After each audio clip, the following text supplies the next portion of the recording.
வணக்கம், நான் உங்கள் அம்மா சமையல் மீனாட்சி. இன்னைக்கு சூப்பரான ஒரு காஞ்சிபுரம் இட்லி தான் பண்ண போகிறோம். காஞ்சிபுரம் இட்லினாலே எல்லாருக்கும் ஸ்பெஷல் தான். நான் இதை கிட்டத்தட்ட ஒரு 5 வருஷத்துக்கு முன்னாடி பண்ணியிருக்கேன். அதுக்கப்புறம் பிள்ளைங்களுக்கு பண்ணியே கொடுக்கல. பசங்களுக்கு ரொம்ப பிடிக்கும். அதை விட எனக்கு ரொம்ப பிடிக்கும். காஞ்சிபுரம் இட்லிக்கு நம்ம அரிசி உளுந்து இதெல்லாம் கரெக்டாக போட்டு பக்குவமாக ஆட்டினா தான் நமக்கு காஞ்சிபுரம் இட்லி ரொம்ப நல்லாயிருக்கும். அதுக்கு இன்றைக்கி நான் யூஸ் பண்ண போகிற உளுந்து பார்த்திங்கன்னா டாட்டா சம்பன் அன்பாலிஷ்ட் உளுந்து தான். இது பார்த்திங்கன்னா இதில் ப்ரோட்டீன் இருக்கும். ரெண்டாவது உளுந்து வடை சாப்பிட்றது ரொம்ப ரொம்ப உடம்புக்கு நல்லது. உளுந்து சேர்த்து எது சாப்பிட்டாலுமே ரொம்ப நல்லது. ரெண்டாவது உளுந்தங்களி பண்ணி சாப்பிடுவோம், அதுவுமே ரொம்ப நல்லது. உளுந்தங்களி பெண்களுக்கு மட்டும் இல்லாமல் ஆண்களுக்குமே இடுப்பு ஸ்ட்ரென்த் கிடைக்கும். டாட்டா சம்பன் உளுந்தில் பார்த்திங்கன்னா ஆர்டிஃபிஷியலாக கலரோ இல்லை வேறு எதுவோ கலக்காமல் ரொம்ப சூப்பராக நல்ல அந்த உளுந்து ஆட்டும் போது பார்த்திங்கன்னா உங்களுக்கு தெரியும், நல்ல வெள்ளை கலரில் வந்ததுனாலே அது பியூர் உளுந்து அப்படின்னு சொல்லிட்டு நம்ம தெரிஞ்சுக்கலாம். இப்போ நம்ம அரிசி பச்சரிசி 2 அழாக்கு, புழுங்கலரிசி 2 அழாக்கு போடணும். ஒரே ஒரு அரை ஸ்பூன் பார்த்திங்கன்னா நம்ம வெந்தயம் சேர்த்து கிட்டத்தட்ட 6 மணி நேரம் நம்ம ஊற வைக்கணும். அரிசி அளவு என்ன போட்டோமோ 2 அழாக்கு அரிசி போட்டோம்னா 2 அழாக்கு நம்ம உளுந்து போடணும். இது ரெண்டுமே சேர்த்து நல்லா கழுவிட்டு அதுக்கப்புறமா ஒரு 6லேருந்து 5 மணி நேரம் ஊற வச்சு நம்ம ஆட்ட ஆரம்பிக்கணும். காஞ்சிபுரம் இட்லிக்கு இது 5 மணி நேரம் நான் அரிசியை ஊற வச்சுருக்கேன். அரிசியும் உளுந்தும் ஊற வச்சுருக்கேன். 2 அழாக்கு இட்லி அரிசி, 2 அழாக்கு பச்சரிசி, 1 ஸ்பூன் வெந்தயம் இதில் போட்டு நல்லா கழுவிட்டு அதுக்கப்புறம் ஊற வச்சுருக்கேன். 4 அழாக்கு அரிசி போட்டோம்னா, அதாவது 2 அழாக்கு பச்சரிசி, 2 அழாக்கு புழுங்கலரிசி போட்டோம்னா 2 அழாக்கு நம்ம உளுந்து போடணும். எப்பவுமே நம்ம இட்லி காட்டுறதுனா 5க்கு 1 தான் போடுவோம். இதுக்கு பார்த்தீங்கன்னா 4க்கு 2 போடணும்.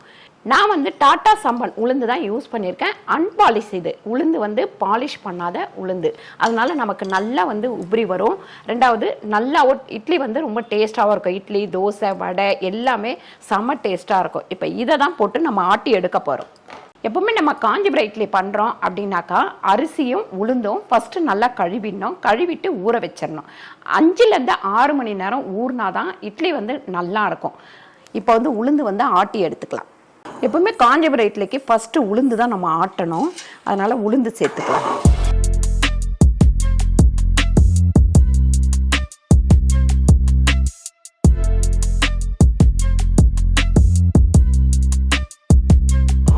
இப்போ இந்த உளுந்து ஆட்டும் போது கொஞ்சம் கொஞ்சமாக நம்ம தண்ணி ஊற்றி ஆட்டணும். அப்போ தான் நல்லா புசு புசுன்னு வரும். இப்போ உளுந்து பார்த்திங்கன்னா ரொம்ப நைஸ் ஆகக்கூடாது, இந்த மாதிரி இருக்கணும். நமக்கு காஞ்சிபுரம் இட்லிக்கு இந்த பாருங்க இந்த அளவுக்கு, அதாவது ரொம்ப நம்ம இட்லி காட்டும் போது ரொம்ப நைஸாக ஆட்டுவோம், அந்த மாதிரி இல்லாமல் இந்த மாதிரி இருக்கணும். இப்போ இந்த உளுந்து அரைச்சிட்டு இருக்கும் போதே இந்த அரிசியும் நம்ம இதில் சேர்த்துடணும்.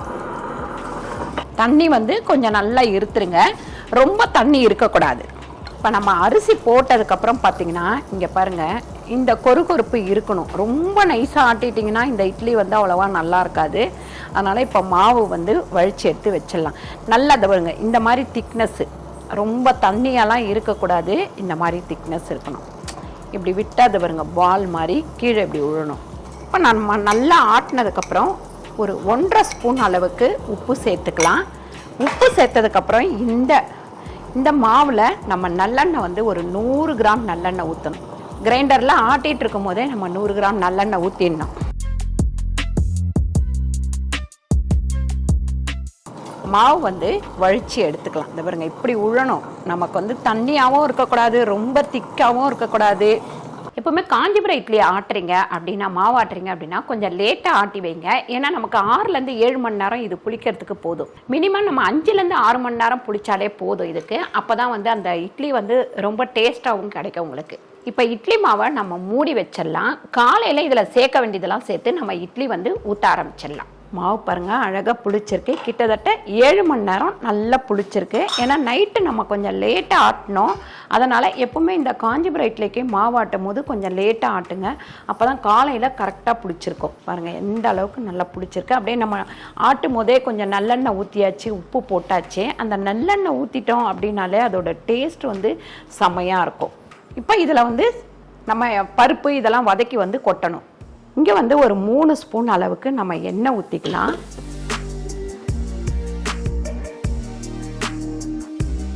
இப்போ கடுகு 1 ஸ்பூன் சேர்த்துக்கலாம் நம்ம. அதுக்கப்புறம் மிளகு ஒரு அரை ஸ்பூன் மிளகு, 1/4 டீஸ்பூன் ஜீரகம், ஒரு 1.5 ஸ்பூன் உளுந்து, ஒரு 2 ஸ்பூன் கடலைப்பருப்பு, ஓகேவா? அதுக்கப்புறம் பொடியாக நறுக்கின இஞ்சி கொஞ்சம், அதுக்கடுத்து பெருங்காயம் ஒரு 1/4 டீஸ்பூன் அளவுக்கு. இதில் காஞ்ச மிளகாய் சேர்த்தா தான் நல்லாயிருக்கும். காஞ்ச மிளகாய் வந்து ஒரு 2-3 சேர்த்துருக்கேன். இப்போ இது எல்லாமே நல்லா செவக்கட்டும். பொடியாக நறுக்கின கருவேப்பிலை, பருப்பெல்லாம் நல்லா செவந்தோடனே ஒரு அரை முடி தேங்காய் திருவி வச்சுருக்கேன், அதையும் நம்ம சேர்த்து சும்மா ஒரு வதக்கிடுவோம். நம்ம வதக்கின எல்லாத்தையும் இதில் கொட்டிடலாம். மாவில் கொட்டி நல்லா கலந்துக்கணும். மாவு வந்து பார்த்திங்கன்னா இந்த அளவுக்கு நமக்கு திக்காக இருக்கணும். தண்ணியாக கரைச்சிடாதீங்க. தண்ணியாக கரைச்சிட்டிங்கன்னா நமக்கு வந்து இட்லி ஒரு மாதிரி வரும். அதனால் இந்த அளவுக்கு திக்காக இருந்தால் தான் காஞ்சிபுரம் இட்லி வந்து சூப்பராக வரும்.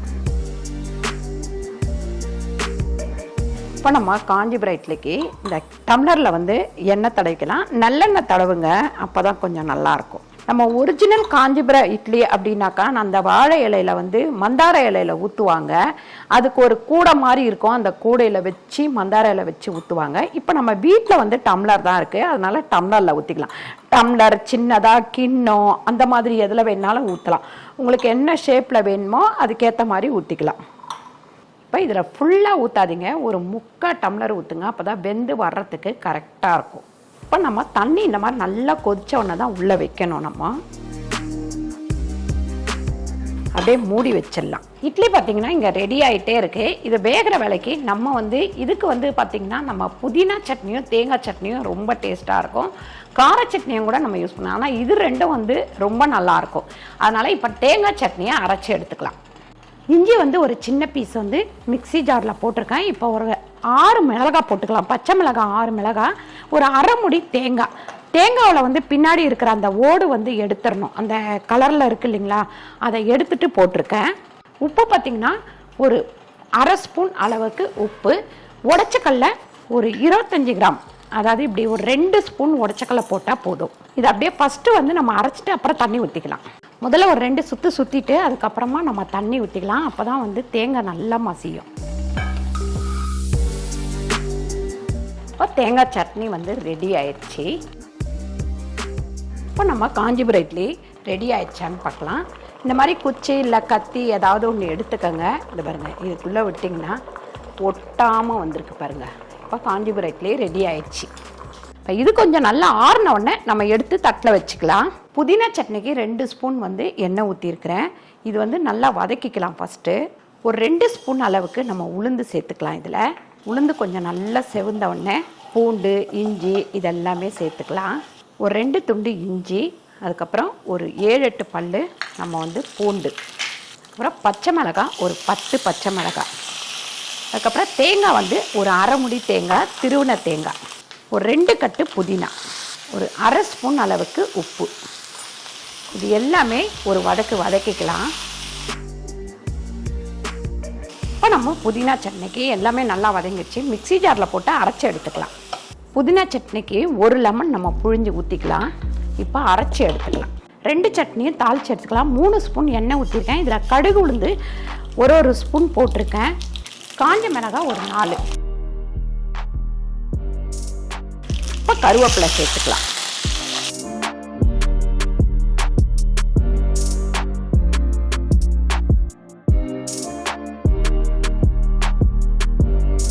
இப்போ இட்லி நல்லா வெந்துருச்சு. இந்த மாதிரி ஒரு இது பண்ணிவிடுங்க. டம்ளருக்குள்ளே கத்தியை வச்சு ஒரு சுழட்டினீங்கன்னா போதும். அதுக்கப்புறம் இட்லி பாருங்கள் இந்த மாதிரி வந்துடும்.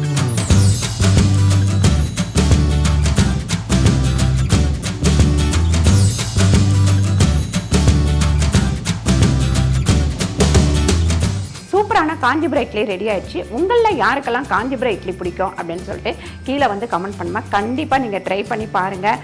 குழந்தைங்களுக்கு பெரியவங்களுக்கு எல்லாருக்குமே பிடிக்கும். புதுசாக ஒரு ரெசிபி பண்ணும்போது ரொம்ப நல்லாயிருக்கும். இதெல்லாம் நம்ம வந்து எப்போயாச்சும் தான் பண்ணுவோம்.